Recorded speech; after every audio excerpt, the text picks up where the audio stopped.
my very patriotic shirt just because I didn't get to wear it yesterday. So we are going to have a fantastic show for you. It's small but mighty because the Weird Week.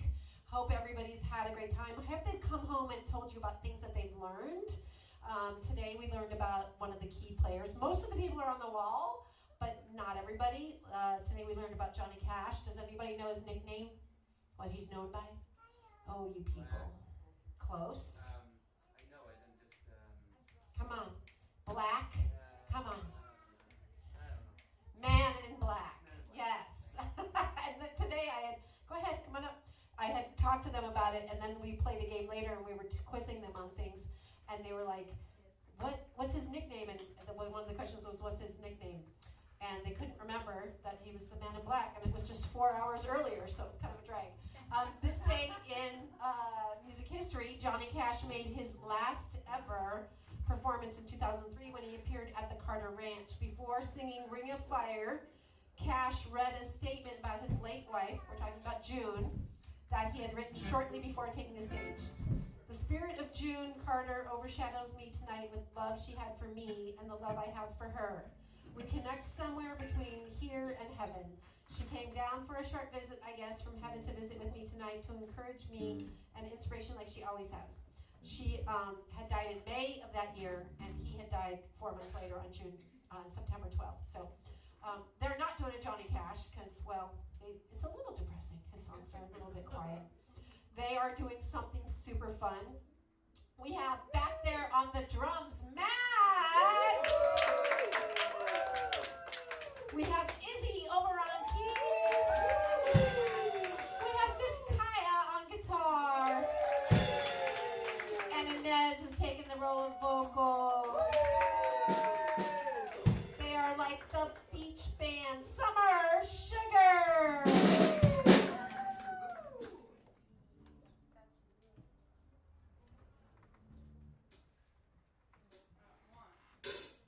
It tastes like strawberries.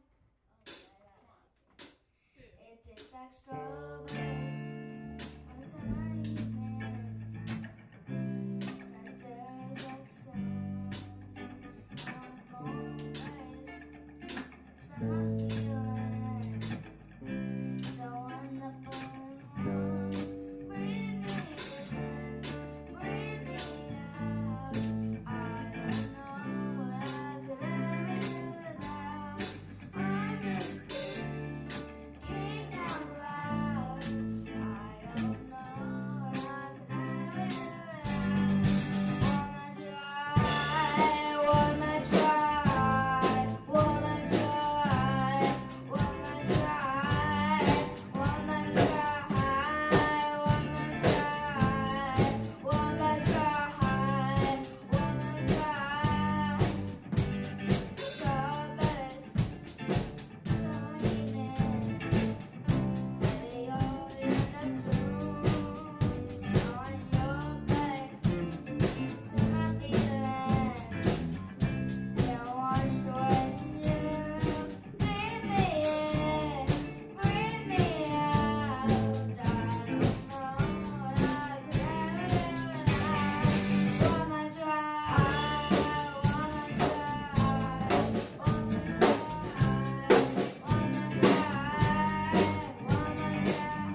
boy, can that little kid keep a beat mad?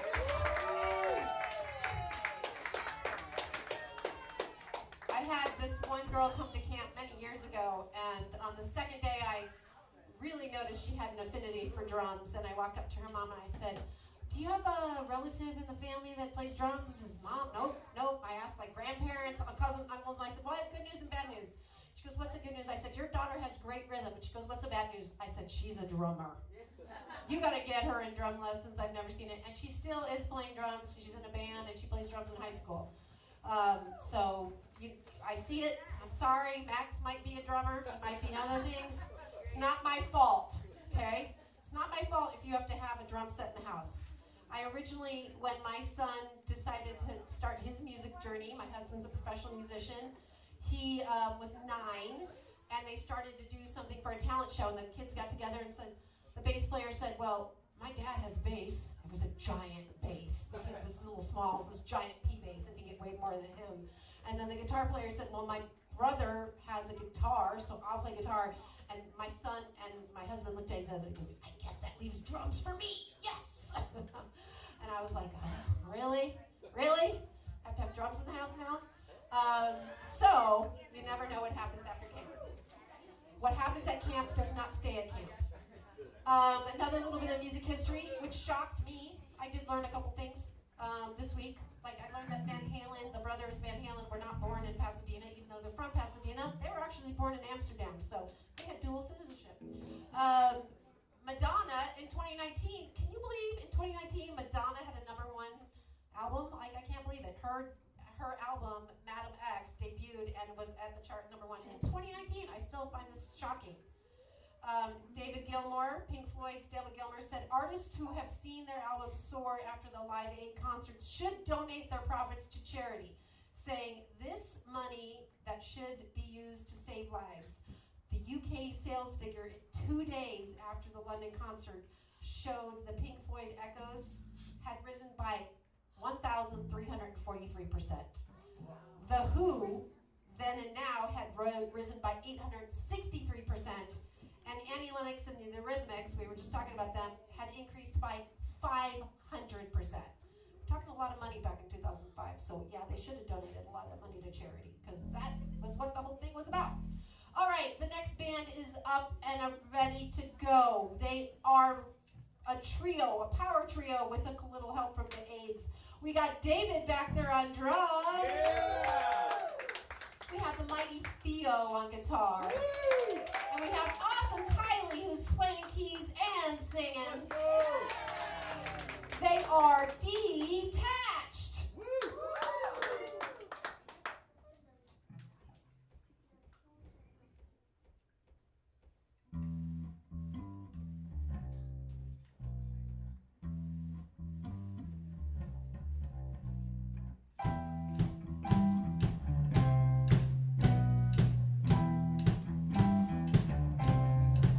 I'm gonna fight 'em all. A 7 nation army.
a little bit embarrassed by this, but she's been more annoying us with it all week. So why don't you introduce the band as your favorite character? What? Introduce the band as your favorite character. The one that you've been doing all week. No. She's been doing a Mickey Mouse impression all week long. So. Which one? I didn't know that. Oh. Which one has 20? Her second song, Detached.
You never know when it's going to come in handy. I have a friend who does the voice of Leia for Star Tours, and she makes a lot of money for voiceovers. So, big round for the bands today. Summer Sugar and Detached. Big round of applause for the instructors, Charlie and Will and Jenny and Morton.